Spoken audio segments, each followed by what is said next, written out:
오늘 이 시간에 우리에게 주신 하나님의 말씀은 시편 125편의 말씀입니다.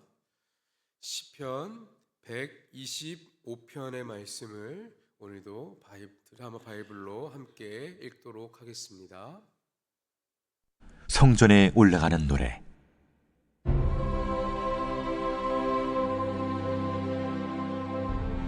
여호와를 의지하는 자는 시온산이 흔들리지 아니하고 영원히 있음 같도다. 산들이 예루살렘을 두름과 같이 여호와께서 그의 백성을 지금부터 영원까지 두루시리로다. 악인의 규가 의인들의 땅에서는 그 권세를 누리지 못하리니 이는 의인들로 하여금 죄악에 손을 대지 아니하게 하미로다. 여호와여, 선한 자들과 마음이 정직한 자들에게 선대하소서.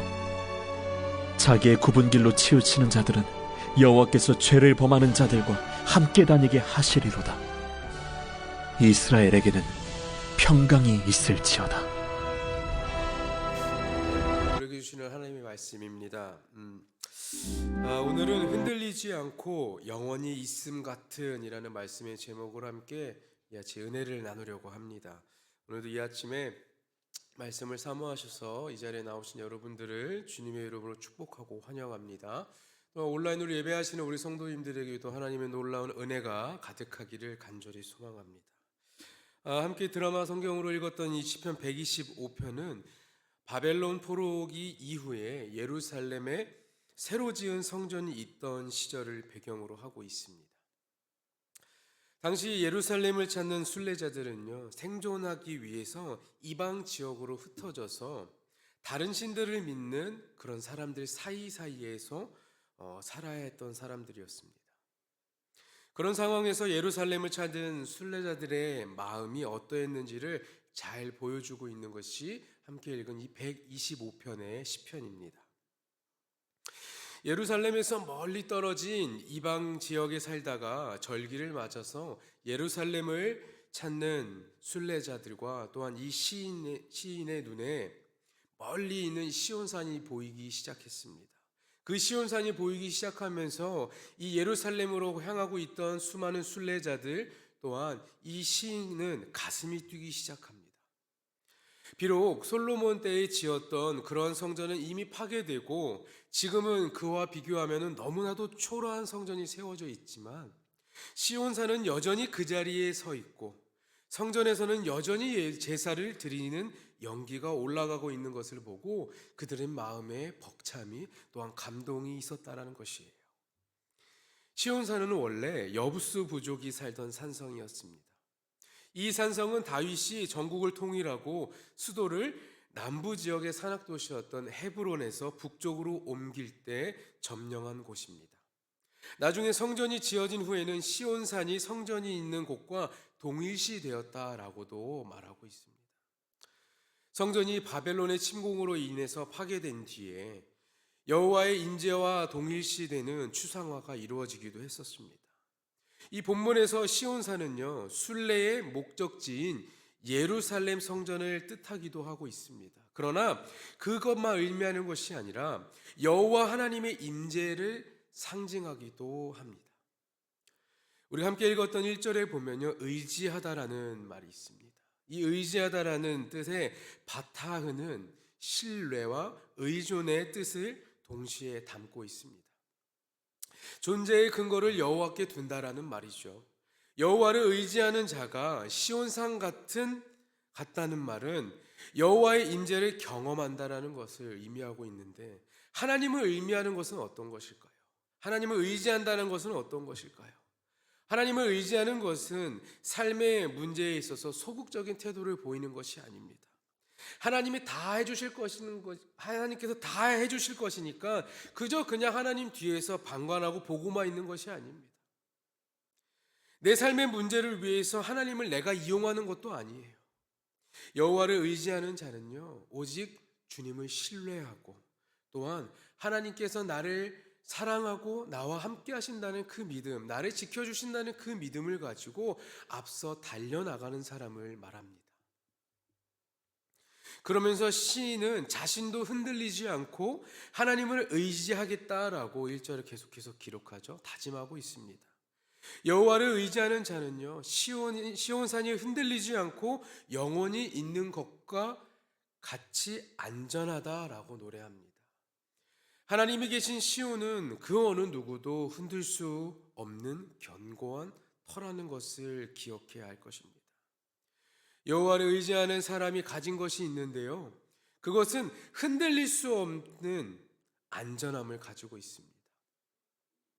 성경은 하나님을 의지하는 자를 하나님께서 반드시 지키신다라는 약속들로 가득 차 있습니다. 순례자들은 산들이 변함없이 그 자리에서 예루살렘을 두르고 있듯이 하나님이 당신의 백성들을 보호할 것이라는 것을 2절에 기록하고 있고 말아요. 하나님을 인정하지 않는 세상에서 우리는 매일 전쟁과 같은 삶을 살아갑니다. 매일 이 신앙의 영적 전쟁을 싸우고 있습니다. 하나님의 보호하심에는요 아무런 문제가 없습니다. 우리가 그렇게 살아가는 이유, 우리가 그렇게 싸우는 거에 문제가 있는 것이 아닙니다. 하나님께서 우리와 함께 하시고 하나님께 우리를 보호하신다는 것은 문제가 없습니다. 문제는 우리에게 있다는 것이에요.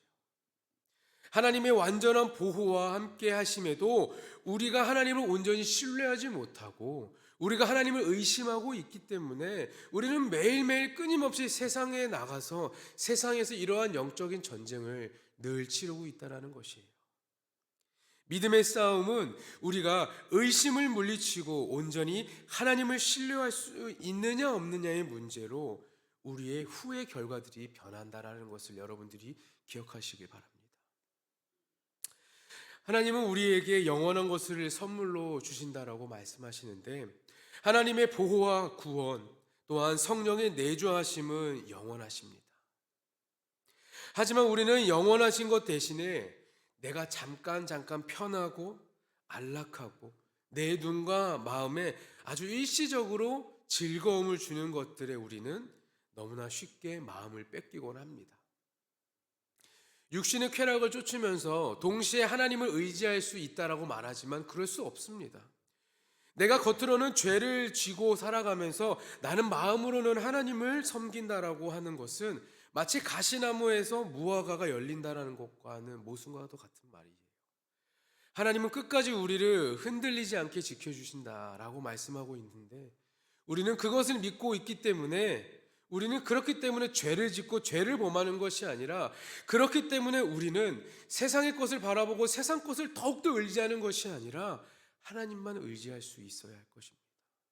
너무 당연하기 때문에 내가 당연하기 때문에 하나님은 나를 구원해 주실 거라는 것을 당연함을 갖고 있기 때문에 죄를 범하는 것이 아니라 당연하기 때문에 우리는 더욱 하나님을 기쁘시게 하고 하나님을 의지할 수 있어야 할 것이에요. 시인은 의인들의 땅에서는 악인들의 규, 즉 권세와 힘을 발휘하지 못한다라고 3절 전반부에 노래하고 있습니다. 이는 유다 백성이 예루살렘으로 돌아와서 성전을 다시 세우기는 했지만 여전히 페르시아와 헬라와 시리아와 로마 등 여러 강대국들의 권세 아래 있다라는 것을 보여주고 있습니다. 여러분, 세상의 권세는 어떻습니까? 강압적인 힘으로 그것들 통치해 나가려고 합니다. 하지만 하나님을 믿지 않는 그들의 영향력이 예루살렘을 파괴할 수 없다라는 것을 다시 한번 확신케 합니다. 하나님이 통치하시는 곳에서는요, 악인들의 힘은 있는 것처럼 보이고 악인들의 힘이 커지는 것처럼 보이지만 그들의 권세는 점점 힘을 잃어가게 된다는 것이에요. 하나님을 섬기는 사람들이 있는 곳은 하나님의 법이 통치하시기 때문에 이윤과 권력, 개인주의와 경쟁의 논리는 사라지게 되는 것이고 화평을 이루고 섬기면서 사랑의 띠로 하나가 되는 공동체가 된다는 것을 의미합니다. 그렇게 우리의 마음과 삶이 하나님의 법과 통치 아래에만 있어야 합니다. 우리가 늘 하나님의 말씀만을 묵상하고 하나님의 말씀을 우리 곁에 두어야 한다는 것입니다. 예전에 학창 시절에 전도사님께서 간증을 해주셨던 게 기억이 납니다. 우리 전도사님께서 지금은 미국에서 목회를 하고 계신데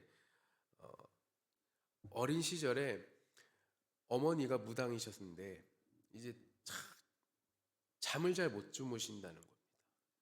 근데 이제 베개를 베고 자도 뭐래도 잠을 못 자는데 이제 보니까 저기 아들의 성경책이 있으니까 성경책 두껍고 딱딱하지 않습니까?